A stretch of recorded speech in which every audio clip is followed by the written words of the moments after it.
Hello friends, मैं हूं ज्योति सिंह और आप देख रहे हैं सक्सेस पथ। आज की इस वीडियो में जो हमारी ऑनलाइन क्वेश्चन की सीरीज चल रही है soil mechanics and foundation engineering subject की, तो इसमें हम नेक्स्ट चैप्टर को कवर करने वाले हैं परमेबिलिटी यानी कि पारगम्यता। ये आपका मोस्ट इंपॉर्टेंट चैप्टर है सॉइल मैकेनिक्स का। तो इससे रिलेटेड जितने भी इंपॉर्टेंट क्वेश्चन बनते हैं सभी क्वेश्चन को हम यहाँ पर इस वीडियो में कवर करेंगे। तो इस वीडियो पर इन तक बने रहिए और इस वीडियो को अपने फ्रेंड के साथ ज़्यादा से ज़्यादा शेयर कीजिए। यदि आप पीछे की वीडियो नहीं देखे हैं तो इसके पीछे की वीडियो आप सॉइल मैकेनिक्स का ऑनलाइन क्वेश्चन की सीरीज के प्लेलिस्ट में जाके आप देख सकते हैं। साथ ही साथ आपकी बिल्डिंग मटेरियल और कंक्रीट टेक्नोलॉजी की कंप्लीट सीरीज जो भी आपके कंप्लीट चैप्टर है उनकी सीरीज कंप्लीट करा दी गई है। तो उसके वीडियोज आप बिल्डिंग मटेरियल के ऑनलाइन क्वेश्चन की सीरीज के प्लेलिस्ट में और कंक्रीट टेक्नोलॉजी के भी ऑनलाइन क्वेश्चन की सीरीज के प्लेलिस्ट में जाके आप देख सकते हैं। तो चलिए हम स्टार्ट करते हैं। यदि आप चैनल पर नए हैं तो चैनल को सब्सक्राइब कर लें, बेल आइकन को प्रेस कर लें, जिससे कि हमारे नए वीडियो की नोटिफिकेशन आपको मिलती रहे। तो आज का हमारा क्वेश्चन है, पदार्थों का वह गुण जिसके कारण उसमें से पानी बह सकता है वो क्या कहलाता है। तो वही हमारा पारगम्यता यानी कि परमेबिलिटी कहलाता है। ये आपका मोस्ट इंपॉर्टेंट है। पदार्थों का वह गुण यानी कि कोई पदार्थ है अगर उसमें से पानी बह के आर पार निकल जाता है तो वही जो गुण होता है, वो पदार्थों में जो गुण होता है पानी के बहने का, वही हमारा पारगम्यता यानी कि परमेबिलिटी कहलाता है। नेक्स्ट हमारा है, पारगम्यता का गुण पाया जाता है सरंध्र पदार्थों में, जो पोरस मटेरियल्स होते हैं उसमें पारगम्यता का गुण पाया जाता है। वे पदार्थ जिनसे पानी प्रवाहित हो सकता है कहलाते हैं। तो उस पदार्थ को हम क्या बोलेंगे, पारगम्य पदार्थ बोलेंगे, परमेबल मटेरियल। और इनसे जो पानी, उस पदार्थ से जो पानी बहने का जो गुण होता है, तो गुण पूरा प्रोसेस आपका क्या कहलाता है, वही हमारा पारगम्यता कहलाता है। नेक्स्ट हमारा है, वे पदार्थ जिनसे पानी प्रभावित नहीं हो सकता वो कहलाते हैं। तो जिनसे पानी आपका प्रभावित नहीं हो सकता, जिन पदार्थों से, तो हमारे इम्परमेबल मटेरियल्स कहलाते हैं, इम्परमेबल जो आपके अपारगम्य पदार्थ कहलाते हैं। और ये जो पूरा प्रोसेस है, अगर उनसे पानी प्रभावित नहीं हो सकता है तो उसको हम अपारगम्यता बोलते हैं, इम्परमेबिलिटी बोलते हैं। नेक्स्ट हमारा है, मृदा का वह गुण जिससे वह अपने में से पानी को रिसने दे कहलाता है, उसी को हम पारगम्यता बोलते हैं। नेक्स्ट हमारा है, एक महीन कड़ी मृदा रखती है निम्न पारगम्यता एवं उच्च संपीड़ितता। जो महीन कड़ी मृदा होती है, जो फाइन ग्रेन सॉइल होती है, उसमें पारगम्यता क्या होती है, आपकी निम्न होती है। और संपीड़ितता, उनकी कंप्रेसिबिलिटी जो होती है हाई होती है। क्यों निम्न होती है, क्योंकि जो महीन कण है उनके कण क्या होते हैं, आपस में पास पास रहते हैं, जिनसे क्या होता है उसमें वाइड से ज़्यादा नहीं रहते, खाली जगह ज़्यादा नहीं रहते, जिनसे उनसे उनके कणों से क्या होता है, पानी का प्रवाह आसानी से नहीं हो पाता है।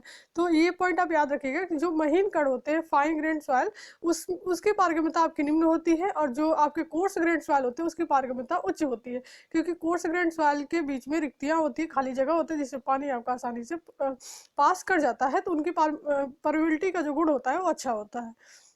नेक्स्ट हमारा क्वेश्चन है, मृदा की पारगम्यता प्रभावित नहीं होती है वायुमंडलीय दाब द्वारा। जो एटमॉस्फेरिक प्रेशर होता है इसके द्वारा ये प्रभावित नहीं होती है। भिन्न भिन्न मृदाओं की पारगम्यता होती है डिफरेंट। जो भिन्न भिन्न मृदाएं होती हैं उनकी पारगम्यता भी भिन्न भिन्न होती है। सूक्ष्म कड़ी मृदाओं की पारगम्यता होती है कम। अभी आपको बताया गया, तो सूक्ष्म कड़ी होंगे, फाइन ग्रेन सॉइल होंगे, उनकी पारगम्यता आपकी कम होगी, क्योंकि उनके जो कण होते हैं वो पास पास होते हैं और उसमें वाइड्स कम होते हैं। स्थूल कड़ी मृदाओं की पारगम्यता होती है अधिक। ये आपकी जो स्थूल कड़ी होंगे, कोर्स ग्रेन सॉइल होंगे, उनकी पारगम्यता अधिक होगी, क्योंकि इनके जो पार्टिकल्स है ये आपके दूर दूर होते हैं और इसके बीच में वाइड्स होता है, तो इसलिए इससे पानी जल्दी से प्रवाह हो सकता है, तो इसकी पारगम्यता आपकी अच्छी होती है।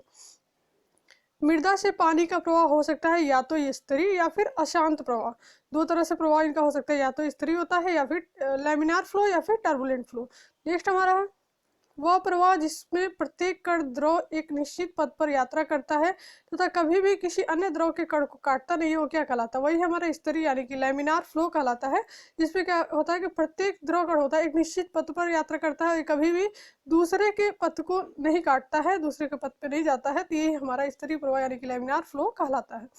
बजरी होती है, बजरी क्या होती है, अधिक पारगम्य होती है। पहले भी आपको बताइए बजरी क्या है, कोर्स ग्रेन सॉइल है, तो ये आपकी क्या होती है, अधिक पारगम्य होगी।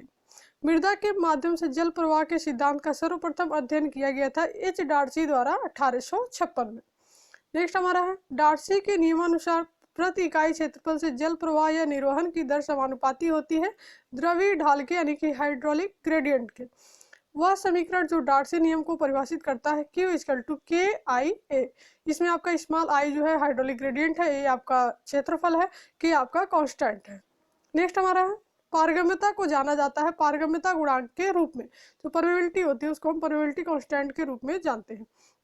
नेक्स्ट हमारा है पारगम्यता गुणांक अथवा साधारण पारगम्यता का मात्रक है mm पर सेकेंड, सेंटीमीटर पर सेकेंड या फिर फीट पर सेकेंड। नेक्स्ट हमारा है डार्सी का नियम मान्य है केवल स्तरीय प्रवाह के लिए, केवल जो लैमिनार फ्लो होता है इसके लिए डार्सी का नियम आपका मान्य होता है। कठोर मृत्तिकाएं होती हैं बहुत कम पारगम्य तथा अपारगम। जो कठोर मृत्तिकाएं होती हैं वो बहुत कम पारगम होती है या फिर अपारगम इम्परमेबल होती है। नेक्स्ट हमारा है पारगम्यता को प्रभावित करने वाले भौतिक गुणधर्म है, तो इसके भौतिक गुणधर्म श्यानता और एकांक भार दोनों। नेक्स्ट हमारा है मृदा का पारगम्यता गुणांक समानुपाती होता है प्रभावी कण माप के वर्ग के। जो प्रभावी कण का माप होता है उसके वर्ग के समानुपाती होता है। नेक्स्ट हमारा मृदा की पारगम्यता व्यत क्रमानुपाती होती है कणों के आपेक्षिक सतही क्षेत्रफल के।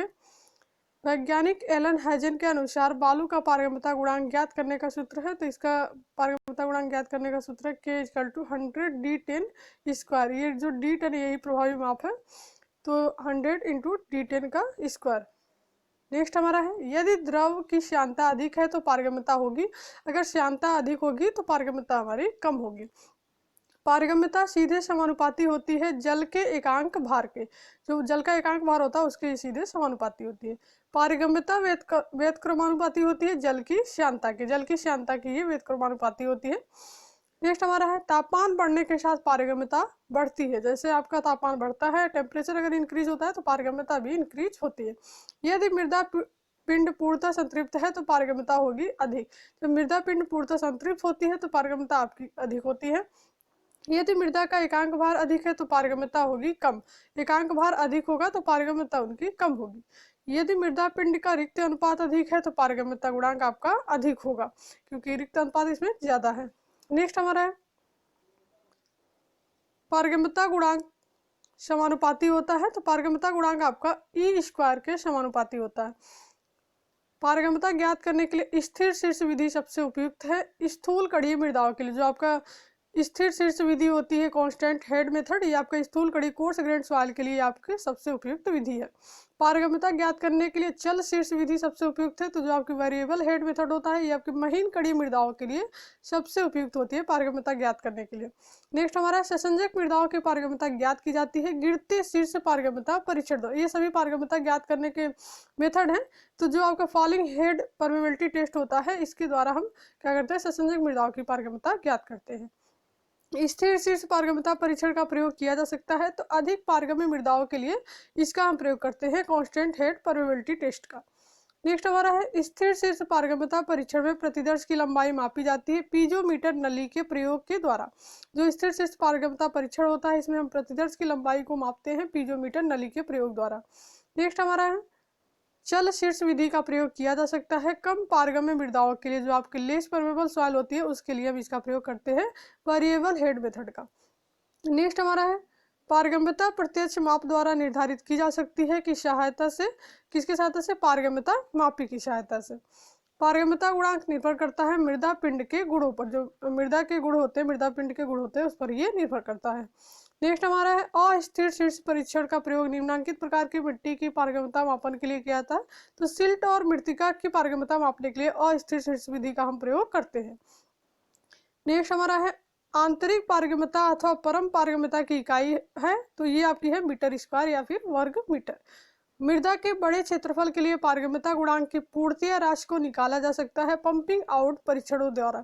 जो पंपिंग आउट और पंपिंग इन इनके दो टेस्ट होते हैं। इसके अंदर आपके दो मेथड होते हैं, जो आपका स्थिर शीर्ष और चर शीर्ष, ये सारे मेथड आपको अभी देखने को मिले थे। तो जो मृदा के बड़े क्षेत्रफल के लिए पारगम्यता गुणांक की पूर्णतया राशि को निकाला जा सकता है किसके द्वारा पंपिंग आउट परीक्षण के द्वारा। नेक्स्ट हमारा है जोधपुर पारगम्यता मापी अभिकल्पित किया गया था 1958 में डॉक्टर आलम सिंह के द्वारा। जोधपुर पारगम्यता मापी उपकरण अध्ययन के लिए है पारगम्यता का अध्ययन के लिए पारगम्यता मापी उपकरण है। जोधपुर पारगम्यता मापी द्वारा परीक्षण किए जा सकते हैं गिरता शीर्ष परीक्षण और स्थिर शीर्ष परीक्षण यानी कि फॉलिंग हेड टेस्ट और कांस्टेंट हेड टेस्ट का परीक्षण किया जा सकता है इससे। जोधपुर पारगम्यता मापी के बेलन की आंतरिक क्षमता होती है, तो इसकी आंतरिक क्षमता होती है 300 ml। नेक्स्ट हमारा है जोधपुर पारगम्यता का अनुप्रस्थ काट क्षेत्रफल होता है, तो इसका अनुप्रस्थ काट क्षेत्रफल होता है 50 सेंटीमीटर स्क्वायर। पारगम्यता परीक्षण को कहा जा सकता है, तो इसको हम क्षैतिज केशिका परीक्षण भी कहते हैं। नेक्स्ट हमारा है केशिका पारगम्यता परीक्षण निर्धारित करने के लिए प्रयोग किया जाता है, तो पारगम्यता गुणांक का हम प्रयोग करते हैं केशिका पारगम्यता परीक्षण को निर्धारित करने के लिए। केशिका पारगम्यता परीक्षण में संतृप्त को माना जाता है, तो इसमें संतृप्त को 100% माना जाता है, सेचुरेशन को। नेक्स्ट हमारा है मृदा जमाव की औसत पारगम्यता निर्भर करती है तो प्रवाह की दिशा पर। जो मृदा जमाव की औसत पारगम्यता होती है प्रवाह की दिशा पर निर्भर करती है। मृदा में केशिका जल उत्पन्न किया जाता है, ऋणात्मक रंध्र जल दाब के द्वारा केशिका जल इसमें उत्पन्न किया जाता है। नेक्स्ट हमारा है वह मृदा जिसमें केशिकात्व की ऊंचाई न्यूनतम होती है वो हमारी क्या कहलाती है, वो बजरी कहलाती है, ग्रेवल कहलाती है। रिक्तता अनुपात E1 तथा E2 पर किसी मृदा की पारगम्यता क्रमशः K1 तथा K2 है, तो इसमें संबंध होगा K1/K2 = E1² / E2²। ये आपका इंपॉर्टेंट है। और K जो पारगम्यता गुणांक होता है, पारगम्यता को हम K से डिनोट करते हैं, ये आप याद रखिएगा। नेक्स्ट हमारा है यदि मृदा की पारगम्यता गुणांक 10⁻⁷ सेंटीमीटर/सेकंड है तो मृदा होगी, मृदा आपकी मृत्तिका होगी। अगर इसका जो पारगम्यता गुणांक होगा 10⁻⁷ सेंटीमीटर/सेकंड है तो। नेक्स्ट हमारा है यदि मृदा की पारगम्यता 0.8 mm/सेकंड है तो मृदा का प्रकार क्या होगा, मृदा का प्रकार होगा बालू। नेक्स्ट हमारा है पारगम्यता गुणांक 10⁻⁴ से 10⁻² सेंटीमीटर/सेकंड की मृदा को वर्गीकृत किया जा सकता है अर्ध प्रवेश मृदा के रूप में। नेक्स्ट हमारा है क्षैतिज दिशा में पारगम्यता का मान ऊर्ध्वाधर दिशा में पारगम्यता के मान की तुलना में होता है हमेशा अधिक। तो क्षैतिज दिशा में पारगम्यता का मान होता है ऊर्ध्वाधर दिशा में पारगम्यता के मान की तुलना में हमेशा अधिक होता है। तो ये सभी क्वेश्चन आपके परमेबिलिटी से रिलेटेड जितने भी इंपॉर्टेंट क्वेश्चन थे सभी कंप्लीट करा दिए जा चुके हैं। तो परमेबिलिटी का मतलब आपको यही क्लियर होना चाहिए कि किसी भी पदार्थ से जो पानी के उनके कणों के बीच जो खाली जगह होता है उसमें से अगर पानी आपका आसानी से आर पार निकल जाता है, उसका प्रवाह हो जाता है, तो वही हमारा पारगम्यता कहलाता है। तो इसी के कारण आपका क्या होता है कि जब आपके कोर्स ग्रेड सवाल होते हैं उसमें आपका पारगम्यता अधिक होता है और फाइन ग्रेड सवाल में पारगम्यता कम होता है। तो ये थे आपके पारगम्यता के सभी क्वेश्चन। ऐसे ही वीडियोज़ के लिए आप चैनल पर बने रहिए और इस वीडियो को अपने फ्रेंड के साथ ज़्यादा से ज़्यादा शेयर कीजिए। तो मिलते हैं नेक्स्ट वीडियो में नेक्स्ट चैप्टर के साथ।